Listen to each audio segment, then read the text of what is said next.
A man told me I couldn't possibly understand politics. I'm literally the mayor. After 3 terms as mayor, I'd gotten pretty good at blending into charity events without my security detail. And when a man in an expensive suit asked what I did, I just said I worked in local government. Robert's eyes lit up like I'd just admitted I couldn't read, and immediately started explaining how lucky I was to have found any job in the public sector, since they usually only hired women to fill quotas. He guessed I was probably answering phones or organizing someone's calendar, and when I mentioned working closely with the mayor's office, he laughed and said, "Oh, honey, making coffee and taking notes isn't really working with the mayor, but I'm sure you're very good at organizing his schedule." I took a sip of wine instead of correcting him because this was about raising money for sick kids, not my ego. He started explaining how city government worked while massaging my shoulder, telling me that women didn't understand that real decisions got made in back rooms between businessmen who ran things. When I tried to politely give him my 2 cents, he put his finger to my lips and said, "Sweetheart, I've been studying politics since before you were born, so listen more and talk less because this is probably all going over your pretty little head." The hospital's director was watching nervously, and I knew any drama would overshadow the fundraising. His friend Chris joined us, and Robert introduced me as this sweet girl who thinks she understands politics because she files papers at City Hall. Chris asked if I brought them coffee during meetings, and when I said no, he guessed I must water the plants. They both started explaining how women's brains weren't wired for leadership, and I kept my face neutral because Chris was a major donor. Robert grabbed my phone when it buzzed with a text from my deputy about tomorrow's press conference, reading it out loud in a mocking voice and saying I was adorable for playing pretend government with my work friends. He scrolled through my messages while Chris looked over his shoulder, making comments about how I probably had a crush on my boss because women in politics were just looking for powerful men to marry. When they saw a message about city ordinances, Robert patted my head and said those big words were too complicated for me to understand. Then Robert pulled up an article about how cities run by women always fail because females make emotional decisions instead of logical ones. Chris nodded along, saying the women getting elected was why America was falling apart. They nodded, saying women should stick to teaching and nursing where maternal instincts were useful, instead of pretending they understood budgets and laws. And I just smiled because we were 3 donors away from our goal, and that's when I could finally cause drama. Robert grabbed my wrist, pulling me closer, saying that women voters were ruining the country by voting for whoever promised free stuff or had charming smiles instead of understanding actual issues. Then he described his ideal candidate who would put women back in their proper roles and stop wasting taxpayer money on daycare and maternity leave that encouraged women to abandon families. And I focused on the auction paddle in his other hand with a $50,000 bid. Chris asked if I'd ever met the mayor, and Robert answered for me, saying someone at my level would never get FaceTime with important people unless serving drinks or taking dictation. He explained the mayor was probably some beta male who hired women to look progressive, but secretly knew they were incompetent, which explained the city's problems. They listed everything wrong with our city that I'd actually fixed during my terms, giving me credit for nothing while explaining how a real man would handle things differently. Robert squeezed my shoulders, describing how he'd run the city, how he'd fire all diversity hires and replace them with real talent, meaning men who'd earned their positions instead of checking boxes. He said the current mayor was probably too busy with photo ops and feelings-based initiatives to understand that women in leadership made America look weak to other countries. Then he grabbed my face with both hands and delivered the line that made my blood boil. "You're too pretty and sweet to waste your time pretending to. Understand man's work when you could be home raising the next generation of leaders, which is the only real contribution women can make to society." The lights dimmed just as his hands were still cupping my face, and the event coordinator stepped up, announcing it was time for the keynote address, asking everyone to welcome their mayor to the stage. I pulled away from Robert's frozen hands and walked past his dropped auction paddle, taking the microphone as 300 people applauded, and I looked directly at Robert's pale face before saying, "Good evening, everyone. I'm going to stray a bit from my prepared remarks tonight, because I just had the most educational conversation with 2 fine gentlemen." Everyone turned to stare at them. I gripped the microphone tighter and scanned the whole room slowly, making sure everyone could see exactly where I was looking. The spotlight swung around, following my eyes, and landed right on Robert and Chris, who were still frozen by their table. Robert's face went from white to pink to deep red as 300 pairs of eyes turned to stare at him. His hand was still hanging in the air where my face had been, and he slowly lowered it while people started whispering. I cleared my throat and smiled at everyone. "First, I want to thank all our amazing donors tonight for supporting the Children's Hospital." The crowd relaxed a bit and some people clapped, but most kept glancing between me and Robert. "Your generosity makes such a difference, and respect and professionalism are what make these events successful." I paused and looked directly at Robert again. Unfortunately, some people tonight showed us exactly what we don't want at city events. The whispering got louder, and I saw several people pulling out their phones. Just now, someone grabbed my phone without permission and read through my private messages. Gasps came from different parts of the room, and more heads turned toward Robert's table. They also touched my face without my consent while explaining their views. The room went completely quiet except for the sound of ice clinking in someone's glass. Chris was staring at his shoes while Robert kept opening and closing his mouth like a fish. These actions would be wrong from anyone, but they're especially troubling when paired with comments about women being unfit for leadership. Several women in the crowd started nodding, and I heard one woman near the front say something to her husband. The person said women's brains aren't wired for leadership and that we should stick to making coffee. More gasps, and now people were openly staring at Robert, who was trying to smile, but it looked more like a grimace. I shifted my weight and softened my voice. But tonight is about the children who need our help, not about bad behavior. The hospital director's shoulders dropped with relief from where he stood by the auction table. I'm asking everyone here to help us exceed our fundraising goal while treating all staff and volunteers with the dignity they deserve. People started clapping again, louder this time. Every person here, regardless of their job or gender, deserves basic respect. I looked around the room one more time. That's why I'm announcing tonight that the city will be developing new standards for behavior at all city-sponsored or partnered events. The applause started slow with just a few people, but then spread through the crowd. I noticed several older men near the back weren't clapping and were shaking their heads. These standards will ensure everyone can participate safely and professionally in our community events. More applause, and several women were actually standing up now. Thank you all for your continued support of this wonderful cause. I stepped away from the microphone and walked toward the side of the stage. The room split into different reactions as I came down the steps. Most people were clapping and smiling at me, but I saw several donors shooting angry looks at Robert and Chris. The auctioneer hurried up to the microphone and awkwardly tried to get the program back on track. Well, let's continue with our auction items. Robert still hadn't picked up his paddle from where it had fallen on the floor. The hospital director rushed over to me backstage with sweat on his forehead. Mayor, I appreciate you handling that, but can we please keep the rest of the evening smooth? His hands were shaking slightly. The fundraiser is my priority, I told him while my own hands were trembling from adrenaline. Good. We're so close to our goal. He kept glancing back at the main room where people were still talking in groups instead of paying attention to the auction. I walked back to the edge of the room where I could see everything. Robert and Chris were hunched over at their table, both scrolling through their phones and not looking at anyone. My own phone started buzzing nonstop in my hand. Text after text came in from my staff who were watching the live stream from home. My deputy sent 5 messages in a row asking if I was okay and saying she was already drafting talking points. I glanced up to see Robert typing furiously on his phone while Chris whispered something to him. Neither of them would look in my direction. A woman in a dark blue dress walked over to me quietly. Mayor, I want you to know I'll cover any donation gap if there's backlash from what just happened. She touched my arm gently. Robert did something similar to me at a medical conference last year. My stomach tightened. He cornered me by the bar and kept touching my shoulders while explaining how women doctors were too emotional for surgery. She shook her head. I was too scared to say anything because he funds our research wing. I looked back at Robert, who was now standing up and gathering his coat. Thank you for speaking up, she continued. Someone needed to. She pulled out her checkbook. I'm doubling my donation tonight. Chris stood up too, and they both started walking toward the exit without looking at anyone. People moved out of their way, and several women gave them cold stares as they passed. The auction continued in the background, but half the room was still watching Robert and Chris leave. My phone kept buzzing with more messages from council members, reporters, and staff members who had seen what happened. The hospital director appeared next to me again.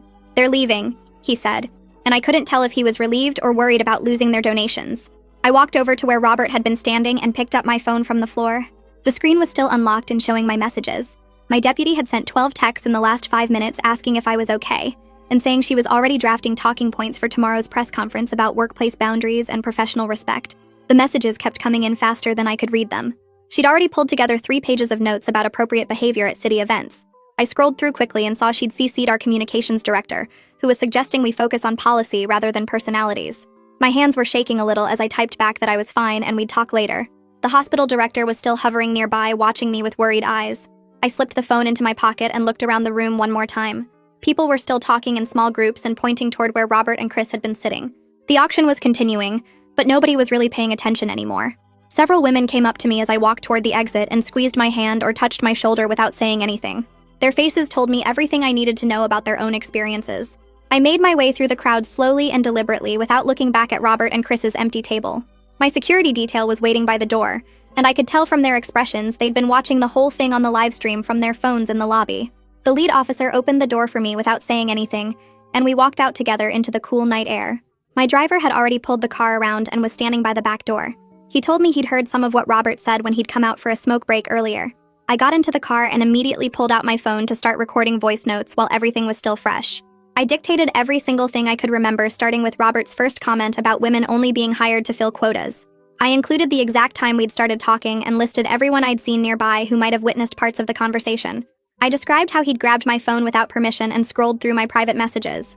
I noted the specific comments about women's brains not being wired for leadership and how we make emotional decisions instead of logical ones. My driver confirmed he'd definitely heard the part about women being too pretty to waste time on men's work when he was standing by the valet stand. I kept dictating for the entire 20-minute drive home, including every time Robert or Chris had touched me without permission. By the time we pulled into my driveway, I had 43 minutes of audio notes covering everything from the shoulder massages to the face grabbing. Later that night, around 11 p.m., I was on a conference call with my deputy and our communications director going through everything that had happened. My deputy had already watched the live stream footage 3 times and time-stamped every problematic moment. The communications director kept emphasizing that we needed to focus on systemic change rather than making this about Robert personally. We agreed our messaging would center on establishing professional standards for all city-partnered events going forward. My deputy suggested we announce a new code of conduct at tomorrow's press conference instead of dwelling on tonight's incident. We spent 2 hours mapping out talking points that would advance the policy conversation without getting bogged down in personal drama. The communications director warned that Robert would probably try to spin this as me overreacting to innocent conversation. We decided to let the video speak for itself, rather than getting into a he said, she said situation. By 1 in the morning, we had a solid plan that protected the hospital's fundraising, while still addressing what happened. I finally got to bed around 2 but couldn't sleep because my phone kept buzzing with notifications. Someone had posted a clip from the live stream on Twitter, and within 3 hours my office account was tagged in over 400 comments. The reactions were completely split, with half the people praising me for speaking up, and the other half saying I'd ruined a charity event to score political points. The video kept getting shared and reshared with different people adding their own commentary. Some women were sharing their own stories about similar experiences at professional events. Men were arguing in the replies about whether Robert's behavior was actually inappropriate or just old-fashioned. By morning, the local news had picked it up, and my inbox had 57 media requests. A reporter from the biggest paper in the city emailed asking for an exclusive interview about the incident for tomorrow morning's edition. I stared at the request, trying to decide if going on record would help establish the need for better professional standards or just make everything about me personally. My deputy thought we should stick to the press conference, but the communications director felt we needed to control the narrative before Robert's side got out there. While I was still debating what to do, my phone rang with a call from the hospital board president. He wanted to meet privately to discuss how we could align our messaging going forward. He admitted what happened was completely inappropriate, but he was worried about damaging relationships with major donors. He suggested we meet for coffee that afternoon to figure out a path forward that protected the hospital's mission. I agreed to the meeting but made it clear I wouldn't be backing down from addressing the behavior. Next, my city attorney called with a warning about potential defamation claims if we named Robert directly in any statements. She recommended we focus on describing behaviors rather than calling out individuals when we talked publicly. She'd already started researching precedents for workplace harassment at charity events. Her advice was to document everything formally, but keep public statements focused on policy solutions. She suggested we frame everything as creating better environments for all participants, rather than punishing specific people. I spent the morning drafting a formal complaint to file with the hospital about the unwanted physical contact and the privacy violation when Robert grabbed my phone. The complaint created an official record without making it personal or vindictive. I listed specific behaviors and their impact on my ability to participate in the fundraising event. I included witness names and noted that video evidence existed of several incidents. The hospital would have to investigate and respond officially, which would create documentation if Robert tried to claim nothing inappropriate happened. Around noon, my deputy rushed into my office with her laptop showing me a statement that Robert's company had just released to the media. They claimed I was politicizing a charity event for personal gain and creating controversy where none existed. The statement didn't deny anything specific but framed the whole thing as a misunderstanding that I'd blown out of proportion for political points. They said Robert had simply been making friendly conversation, and I'd chosen to take offense because I needed attention. My phone started ringing with calls from 2 city council members who never liked me much anyway. They wanted me to apologize for making the fundraiser about myself instead of sick kids. The first one said I'd turned a charity event into a political stunt and threatened to block my upcoming budget proposals if I didn't make this right. The second one called 5 minutes later saying basically the same thing but adding that I'd embarrassed the whole city. I realized this was going to become a political fight whether I wanted it or not. My deputy brought me lunch while I started typing an op-ed about setting basic boundaries at civic functions. I focused on creating safe environments for everyone, rather than rehashing what happened last night. The piece talked about respect and professionalism without naming anyone specific. I saved the draft and sent it to legal for review before publishing anything. The city attorney would need to check every word to make sure we didn't open ourselves up to lawsuits. Around 2 o'clock, an email came in from the Women's Labor Coalition offering their full support. They'd been watching the live stream and had dozens of similar stories from other events. The coalition president said they were ready to back any policy proposals I brought forward about workplace respect. She mentioned they had 3,000 members who'd experienced similar treatment at professional events. Her email included testimonials from women who'd been grabbed, talked down to, or had their phones taken at work functions. She said they'd been waiting for someone in power to finally address this stuff publicly. My security team knocked on my door with worried looks on their faces. They'd flagged an anonymous email that came through the general city email system. The message referenced the charity event and made threats about what would happen if I kept pushing this issue. They'd already forwarded it to the police and wanted to increase security protocols for all my upcoming appearances. The head of security recommended having 2 officers with me at all public events for the next few weeks. I agreed, even though I hated needing protection just for doing my job. My communications director came in with a stack of papers outlining our press conference strategy for tomorrow. We'd announce a new code of conduct proposal instead of dwelling on last night's incident. The focus would be on systemic improvement, rather than personal grievances. She'd drafted talking points that emphasized creating professional standards for all city-partnered events. The proposal would include training requirements and clear consequences for violations. We'd frame it as protecting everyone, not just women, from inappropriate behavior at public functions. The next morning, I stood at the podium in the press room with cameras rolling. I announced citywide standards for behavior at any event the city sponsored or partnered with. The new rules would require all attendees to respect personal space and privacy. Organizations wanting city partnerships would need to provide training on appropriate conduct. Violations would result in removal from events and potential loss of city contracts or partnerships. I explained that last night's incident showed we needed clear guidelines to protect all participants. The reaction online split exactly how we expected it would. Supporters shared their own stories about being harassed at work events. Critics accused me of grandstanding and making everything about gender when it wasn't. Some people said I was being too sensitive, while others said I wasn't going far enough. The important thing was that people were finally talking about professional boundaries at civic events. My phone buzzed with a text from the hospital fundraising chair asking for a private meeting. He showed up at my office an hour later looking stressed. He asked if we could smooth things over to protect future fundraising events. I explained that accountability and successful fundraising weren't mutually exclusive. He said he understood but worried about losing donor support if this controversy continued. I told him that donors who only gave money if they could harass staff weren't donors worth keeping. He shifted uncomfortably in his chair and admitted several women had complained about Robert before. Nobody had done anything because he gave so much money to the hospital. I asked him to put those complaints in writing for our records. He agreed, but looked worried about the implications for the hospital. Later that afternoon, the donation data came through from last night's event. The fundraiser had actually exceeded its goal by $20,000 after my remarks. Several new donors had stepped up with larger contributions after watching what happened, but 3 major donors were threatening to pull their future support if I didn't apologize. The hospital board was torn between relief at meeting their goal and concern about future events. They scheduled an emergency meeting to discuss how to handle donor relations going forward. 2 days later, my assistant handed me an official-looking envelope that had been delivered by courier. Robert had filed an ethics complaint with the city ethics board alleging I'd misused my office. He claimed I'd used my position for a personal vendetta and damaged his reputation without cause. The complaint forced me to document everything formally, which meant hours of paperwork. My team had to pull security footage, gather witness statements, and create a timeline of events. The city attorney said we'd need to preserve all emails, texts, and phone records related to the incident. This was going to consume city resources that should be used for actual city business. Robert's lawyer had crafted the complaint carefully to make it sound like I'd planned the whole thing. They claimed I'd deliberately concealed my identity to create a confrontation for political gain. My city attorney walked into my office the next morning carrying 3 thick folders and a laptop, setting everything down on my desk with a heavy thud. She pulled out a timeline chart showing every step we'd need to take over the next 6 weeks to respond to Robert's complaint. We spent 2 hours going through each document, making copies of everything from the event livestream to witness contact information. She marked which papers needed to be preserved for potential litigation and which ones we could use publicly. Her assistant brought in more boxes of files related to city event policies going back 5 years. We had to prove this wasn't some personal vendetta, but a legitimate policy concern that affected multiple events. She kept checking her watch because she had another meeting, but stayed to help me understand exactly what Robert's lawyer was trying to do. The complaint alleged I'd deliberately hidden my identity to embarrass him, which meant we needed witnesses who saw him grab my phone and face without knowing who I was. She made a list of everyone who'd been standing nearby during our conversation. My deputy knocked and entered with printed screenshots from social media showing people discussing what they'd witnessed. The attorney grabbed a highlighter and marked the posts that could serve as evidence. She warned me this would eat up dozens of hours of staff time that should go to actual city business.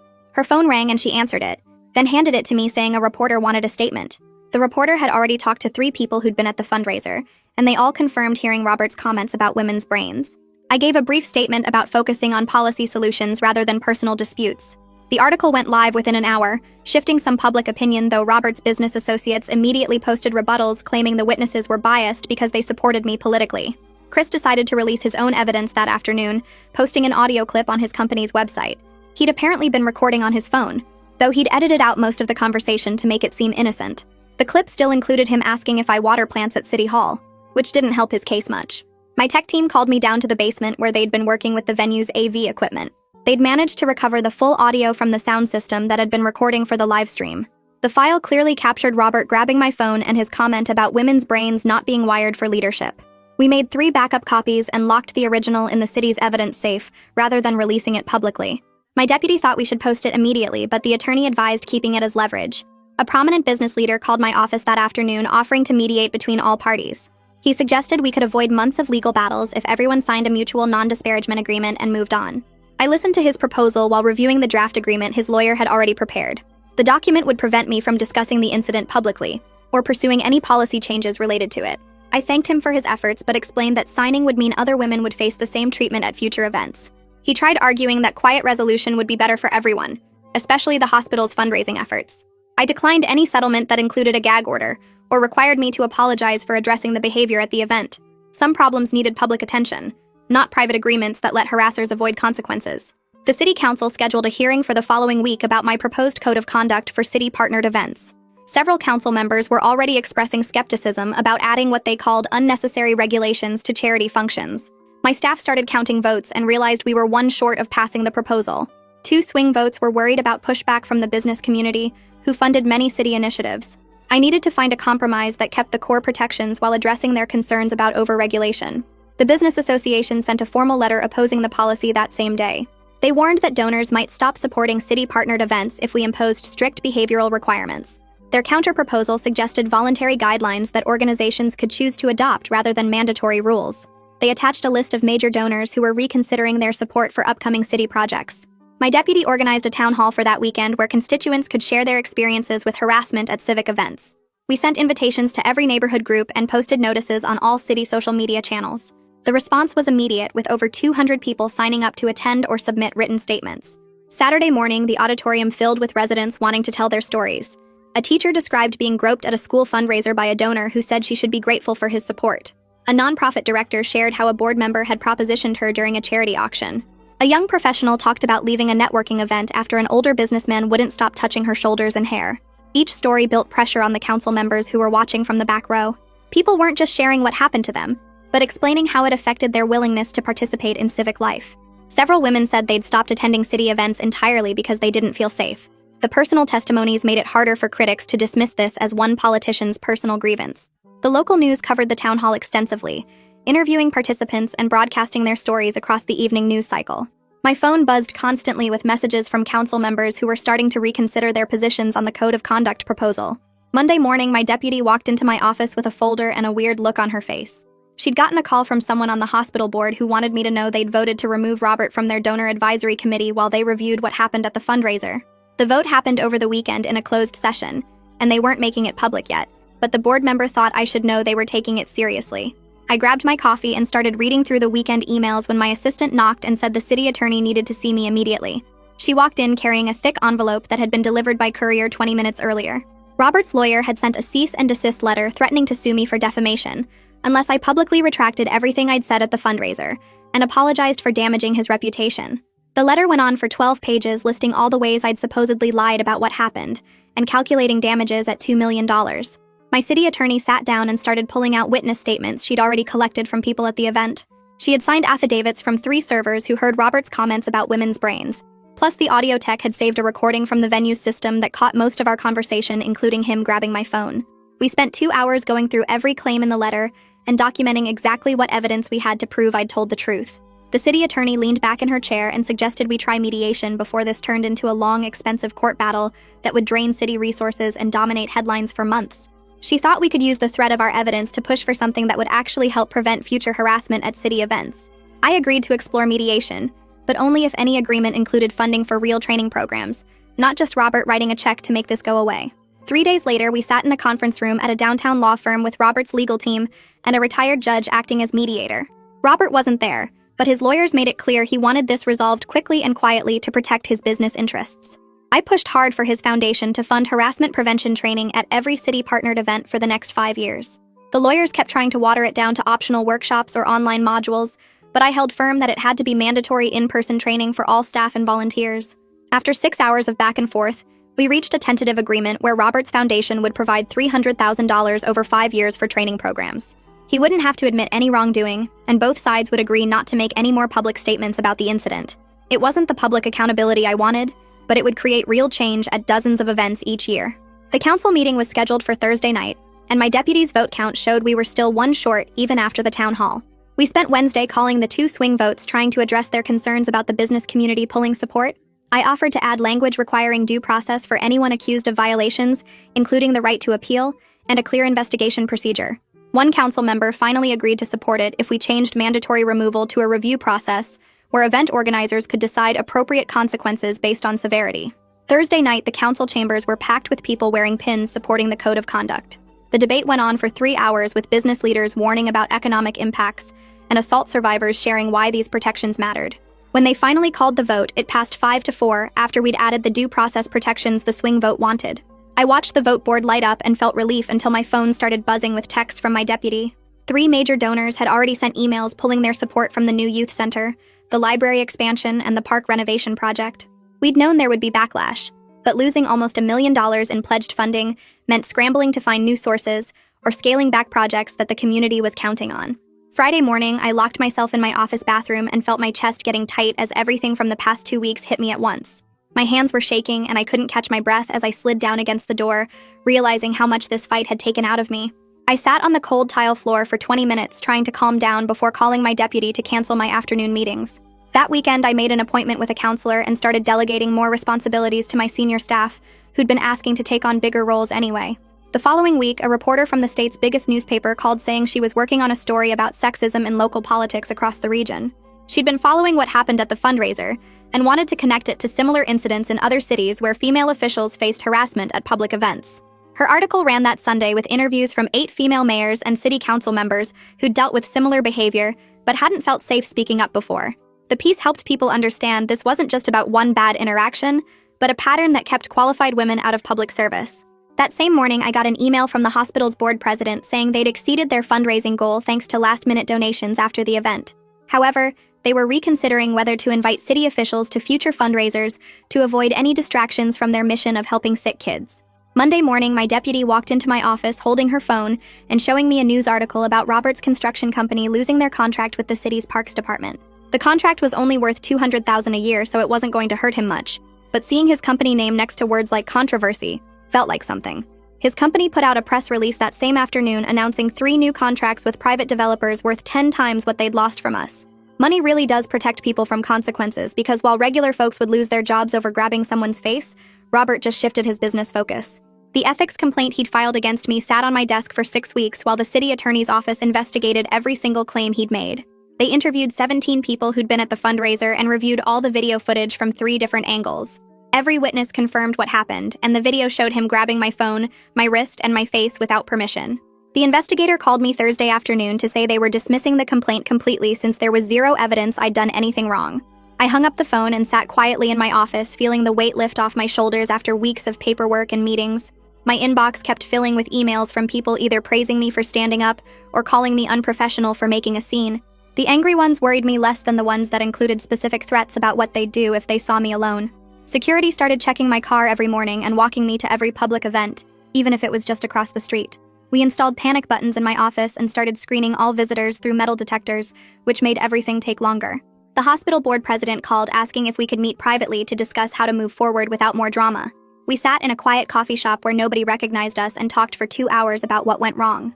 He admitted they should have stepped in when Robert was touching me, but they were scared of losing his donations. We agreed on new standards for all future events, including trained staff who would intervene if anyone was harassed. I started bringing my deputy or another staff member to every single event, even small ribbon cuttings and school visits. They'd stand close enough to step in if needed, but far enough to let me do my job normally. It wasn't how I wanted to work, but after getting grabbed at what should have been a safe fundraiser, I couldn't risk it. The first training session funded by Robert's Foundation happened on a Tuesday morning at the community center. 30 event organizers showed up to learn about recognizing harassment and how to intervene safely without causing scenes. A woman who'd been assaulted at a work conference led the session and centered everything on protecting victims while maintaining professional environments. Watching people take notes and ask real questions about keeping their events safe made all the fights worth it. 3 months passed, and I found myself feeling different about my role as mayor than I had before. The criticism still came daily, but I'd learned to separate the valid feedback from the noise.